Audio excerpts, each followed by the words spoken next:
வெளிச்சத்துக்கு வந்த அதிரவைக்கும் பழைய கொலைகள் மற்றும் கடத்தல் வழக்குகள். இன்று நீதிமன்றம் சென்ற பிள்ளையானை மீண்டும் சிறைக்கு தள்ளிய போலீசார். இலங்கையில் பௌத்த துறவிகளுக்கு என்று விசேட நீதிமன்றம் கட்ட வேண்டும் என்று கொந்தளிக்கும் சர்ச்சைக்குரிய கசப்பு தேரர். இன்று நள்ளிரவு முதல் எரிபொருள் விலைகள் அதிரடியாக குறைப்பு. வரிசைகள் குறைந்தும் QR குறியீட்டுக்கு முடிவே இல்லை. வேலியை உடைத்துக் கொண்டு பாய்ந்த மோட்டார் சைக்கிளால் இளைஞன் பலி. நாடளாவிய ரீதியில் 85,712 இடங்களில் வேகப்படுத்தப்பட்ட டெங்கு சோதனை. 7,200 இடங்களில் நுழம்பு பெருகும் அபாயம். வைத்தியசாலைகளில் தொடரும் நெருக்கடி.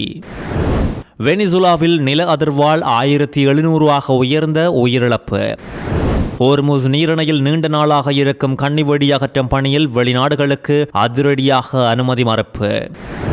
இதோ உங்களுக்காக வாட்ஸ்அப் கொண்டு வரும் புதிய வசதி. இனி தொலைபேசி இலக்கமே தேவையில்லை, வாட்ஸ்அப் பயன்படுத்தலாம். தொடர்வது விரிவான செய்திகள். கிழக்கு பல்கலைக்கழக முன்னாள் உபவேந்தர் பேராசிரியர் சிவசுப்பிரமணியம் ரவீந்திரநாத் கடத்தப்பட்டு காணாமலாக்கப்பட்ட சம்பவம் குறித்து அதிரடியாக கைது செய்யப்பட்ட பிள்ளையான் என்று அழைக்கப்படும் முன்னாள் கிழக்கு மாகாண முதலமைச்சர் சிவனேசதுரை சந்திரகாந்தன் உள்ளிட்ட 2 பேர் மட்டக்களப்பு நீதவான் நீதிமன்றத்தில் இன்று ஆஜர்படுத்தப்பட்டுள்ளனர். முன்னாள் ஜனாதிபதிகளின் ஆட்சியில் எந்த தடைகளும் இல்லாமல் நகர்ந்த பாதாள உலக செயல்பாடுகள், கொலைகள், கடத்தல்கள் பல அரங்கேறி வந்த நிலையில் இப்பொழுது அனுர ஆட்சியில் அத்தனை பேரையும் ஆட்டம் காண வைத்திருக்கின்றது இந்த அரசு. இன்று நடந்த நீதிமன்ற நடவடிக்கையில் கடத்தல் மற்றும் கொலைகளோடு தொடர்புடைய பிள்ளையான் உட்பட 2 பேரையும் நீதிமன்றம் எதிர்வரும் 13ஆம் தேதி வரை விளக்கமறியலில் வைக்க உத்தரவிட்டுள்ளது.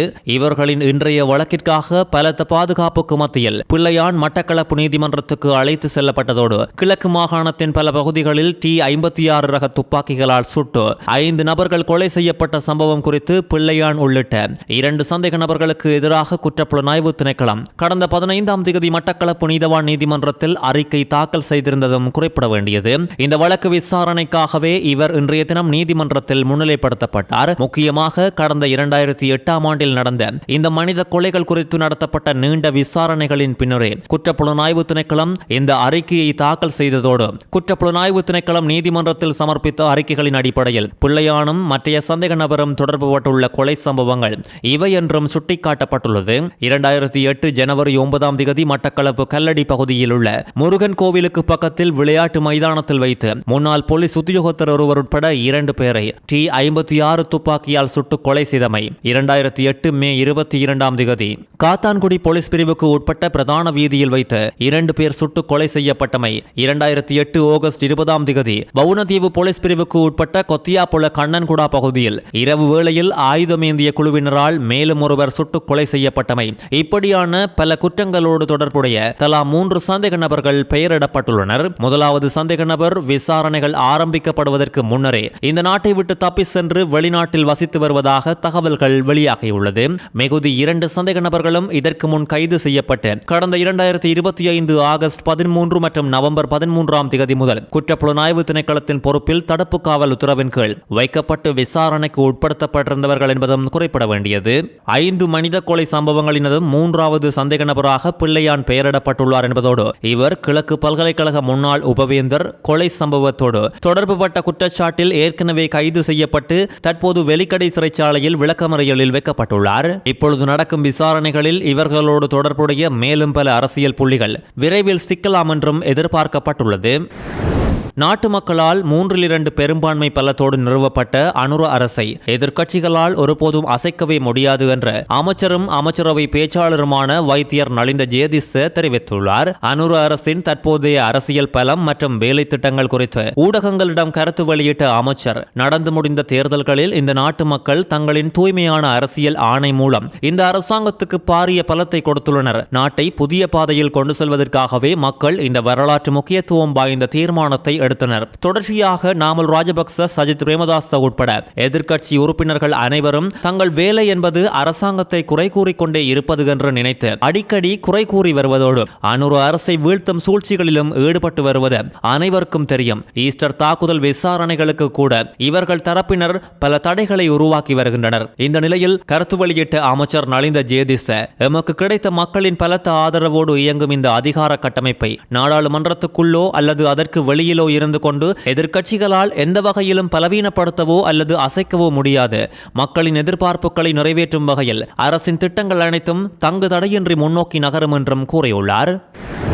என்றுமில்லாதவாறு வரலாற்றில் தற்போதைய அனுர அரசாங்கம் அரச ஊழியர்களை மிக மோசமாக அவமதித்து வருவதாக முன்னாள் நாடாளுமன்ற உறுப்பினர் விமல் வீரவன்ச தெரிவித்துள்ளார். கொழும்பில் நிகழ்வொன்றின் பின் ஊடகங்களுக்கு கருத்து கூறிய விமல் வீரவன்ச, கடந்த காலத்தில் அரச ஊழியர்களுக்கு மோட்டார் சைக்கிள்கள் மற்றும் சொந்தமாக வாகனங்களை பெற்றுக்கொள்வதற்கான வசதிகளோடு கூடிய எதிர்காலம் ஒன்று உருவாக்கி கொடுக்கப்பட்ட போதிலும் இந்த ஆட்சியில் அவர்களுக்கு 20 கிலோ அரிசியை கடனாக வழங்கும் அவல நிலையே உள்ளதாக சுட்டிக்காட்டியுள்ளார். நாட்டின் அரச ஊழியர்களே சென்று தபால் மூலம் வாக்களித்து இந்த ஆட்சியை உருவாக்க உதவினார்கள் என்று தெரிவித்த அவர், இன்று அதே அரச ஊழியர்களை திருடர்கள் என்று அமைச்சர் லால்காந்த பகிரங்கமாக விமர்சித்து வருவதாகவும் கூறியுள்ளார். அரச ஊழியர்களை இவ்வளவு அவமதித்து பழிவாங்கும் ஒரு நிர்வாகம் இதற்கு முன்னர் இலங்கையில் இருந்ததில்லை என்றும் இது வரலாற்றிலேயே மிக மோசமானதொரு ஆட்சி என்றும் விமல் வீரவன்ச குற்றம் சாட்டியுள்ளார். தற்போதைய அரசாங்கத்திடம் நாட்டின் வளர்ச்சிக்கான எந்தவொரு முறையான திட்டமும் இல்லை என்று தெரிவித்த இவர், தினமும் 2 பேர் என்ற கணக்கில் கைது செய்வது மட்டுமே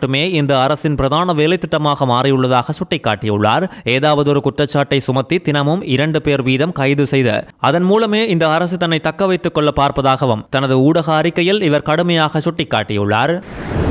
இலங்கை பெட்ரோலிய கூட்டுத்தாபனம் தன்னுடைய எரிபொருட்களின் விலைகளை திருத்தியமைக்க முடிவு எடுத்துள்ளது. இன்று நள்ளிரவு முதல் இந்த விலை திருத்தமானது அமுலுக்கு வரும் என்றும் அதிகம் பயன்படுத்தப்படும் 92 ரக ஒக்டேன் பெட்ரோல் மற்றும் ஓட்டோ டீசல் ஆகியவற்றின் விலைகள் கணிசமாக குறைக்கப்பட்டுள்ளது. 92 ரக ஒக்டேன் பெட்ரோல் லீட்டர் ஒன்றின் விலை 20 ரூபாவினால் குறைக்கப்பட்டுள்ளதோடு 434 ரூபாவாக இருந்த லீட்டர் ஒன்றின் புதிய விலை 414 ரூபாவாகும். ஓட்டோ டீசல் லீட்டர் ஒன்றின் விலை 25 ரூபாவினால் குறைக்கப்பட்ட 407 ரூபாவாக காணப்பட்ட லீட்டர் ஒன்றின் புதிய விலை 382 ரூபாவாகும். சந்தையில் உள்ள ஏனைய எரி எண்ணெய் மற்றும் எரிபொருள் வகைகளின் விலைகளில் எந்தவித மாற்றங்களும் மேற்கொள்ளப்படவில்லை என்றும் பெட்ரோலிய கூட்டுத்தாபனம் தெரிவித்துள்ளது. லங்கா ஐஓசி நிறுவனமும் தன்னுடைய எரிபொருள் விலைகளை திருத்தியமைப்பதாக அறிவித்துள்ளது. இலங்கை பெட்ரோலிய கூட்டுத்தாபனத்தின் திருத்தப்பட்ட எரிபொருள் விலைகளுக்கு அமைவாக தமது எரிபொருள் விலையை திருத்துவதாக அந்த நிறுவனம் தெரிவித்துள்ளது.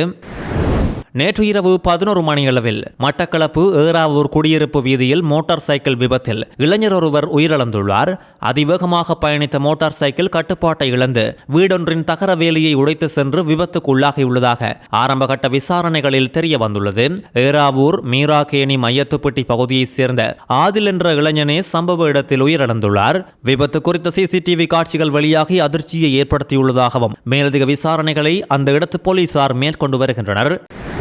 இலங்கையில் பௌத்த துறவிகள் எதிர்கொள்ளும் ஒழுக்கநெறி மற்றும் சிவில் விவகாரங்களை கையாள்வதற்கும் அவர்களின் கௌரவத்தையும் பௌத்த சாசனத்தின் உன்னத நிலையையும் பாதுகாப்பதற்கும் பௌத்த துறவிகளுக்கென தனித்துவமான விசேட நீதிமன்ற கட்டமைப்பு உடனடியாக உருவாக்கப்பட வேண்டும் என பலாங்கொடை கசப்ப தேரர் வலியுறுத்தியுள்ளார். பொசன் பௌர்ணமி தினத்தை முன்னிட்டு நேற்று காணொலி ஊடாக நடந்த விசேட தர்ம போதனையில் இவர் இந்த கருத்தை வெளியிட்டுள்ளார். இலங்கையின் அரசியலமைப்பின்படி பௌத்த சாசனத்தை பாதுகாப்பது அரசாங்கத்தின் முதன்மையான கடமை என்று கூறிய தேரர், துறவிகளின் கௌரவத்தை உறுதி படுத்தும் வகையில் தனியான நீதித்துறை அமைப்பு உருவாக்கப்பட வேண்டியது காலத்தின் கட்டாயம் என்றும் தெரிவித்துள்ளார். அரசியல் அமைப்பின் 10 மற்றும் 14ஆம் பிரிவுகளின் மூலம் ஏனைய மதங்களை சேர்ந்தவர்களுக்கும் மத சுதந்திரம் மற்றும் வழிபாட்டு சுதந்திரம் வழங்கப்பட்டிருந்தாலும் பௌத்த சாசனத்தை பாதுகாப்பதற்கான விசேட பொறுப்பு அரசாங்கத்துக்கு வழங்கப்பட்டிருப்பதை மறக்கக்கூடாது என்றும் தெரிவித்துள்ளார்.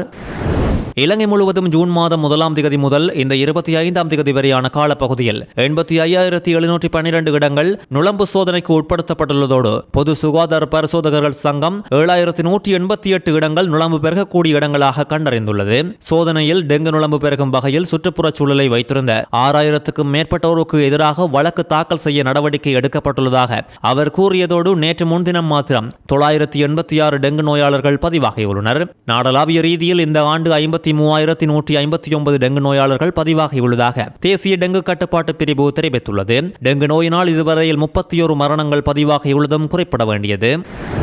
வெனிசுலாவில் கடந்த வாரம் உண்டாகிய நில அதிர்வுகளால் உயிரிழந்தவர்களின் எண்ணிக்கை 1,700 தாண்டியுள்ளதோடு பலரும் காணாமல் போயுள்ளதாக அந்த நாட்டு நாடாளுமன்ற தலைவர் ஜோர்ஜ் ட்ரோட்ரிக்ஸ் வெளிப்படுத்தியுள்ளார். அரசு தொலைக்காட்சியில் பேசிய அவர் இந்த இயற்கை பேரிடரில் 5,000க்கும் மேற்பட்டோர் காயமடைந்துள்ளதாக தெரிவித்துள்ளதோடு மீட்பு பணிகள் தொடர்ச்சியாக நடைபெற்று வரும் நிலையில் காணாமல் போனவர்களை தேடும் பணியில் சிக்கல்கள் தொடர்ச்சியாக நீடிப்பதாக தெரிவித்துள்ளார். ஹோர்முஸ் நீரிணையில் உள்ள கன்னிவெடிகளை அகற்றும் வேலையில் எந்தவொரு வெளிநாடும் பங்கேற்க கூடாது என்று ஈரான் திட்டவட்டமாக அறிவித்துள்ளது. இந்த வேலையை மேற்கொள்ள ஈரான் மட்டுமே முழு உரிமையை கொண்டுள்ளது என்று ஈரான் சுட்டிக்காட்டியதோடு ஈரானுக்கு மட்டுமே 2 நாடுகளுக்கு இடையேயான புரிந்துணர்வு ஒப்பந்தத்தின் 5வது பிரிவின் கீழ் கன்னிவெடிகளை அகற்றுவதற்கும் கப்பல் போக்குவரத்தை முறைப்படுத்துவதற்கும் தேவையான அனைத்து நடவடிக்கைகளையும் எடுக்கும் அதிகாரம் உள்ளது. சர்வதேச அளவில் ஈரான் கையில் இருக்கும் மிக வலிமையான துருப்பு சீட்டு இது என்றும் இதில் பிற நாடுகள் தலையிடுவதன் மூலம் தங்கள் கட்டுப்பாடும் செல்வாக்கும் குறைந்துவிடும் என்பதால் இந்த விவகாரத்தில் ஈரான் உறுதியான நிலைப்பாட்டை கொண்டுள்ளது என்றும் தெரிவித்துள்ளனர். வாட்ஸ்அப் இன்றைய காலகட்டத்தில் அதிகம் பேர் பயன்படுத்தும் ஒரு தவிர்க்க முடியாத சமூக வலைத்தளம். இதில் நீண்ட நாட்களாக எதிர்பார்க்கப்பட்ட பயனர் பெயர் அதாவது யூசர் நேம் அம்சம் அறிமுகம் செய்யப்பட்டுள்ளது. இதனூடாக உங்கள் தொலைபேசி இலக்கத்தை பகிராமலேயே மற்றவர்களோடு நீங்கள் தொடர்பு கொள்ள முடியும். நீங்கள் விரும்பினால் உங்களை தொடர்பு கொள்பவர்களுக்கு உங்கள் தொலைபேசி இலக்கம் தெரியாமல் மறைத்துக் கொள்ளலாம். தகுதியுள்ள பயனர்கள் செயலியின் செட்டிங்ஸ் சென்று அக்கவுண்ட் சென்று யூசர் நேம் பகுதிக்கு சென்று தங்கள் விருப்பமான பெயர்களை முன்பதிவு செய்து கொள்ளலாம் என்றும் இந்த அம்சம் தற்போது படிப்படியாக அறிமுகப்படுத்தப்பட்டு வருவதோடு நீங்கள் இருக்கும் இடத்துக்கு இந்த வசதி கிடைக்கும் போது வாட்ஸ்அப் செயலியில் உங்களுக்கு அறிவிப்பு வரும்.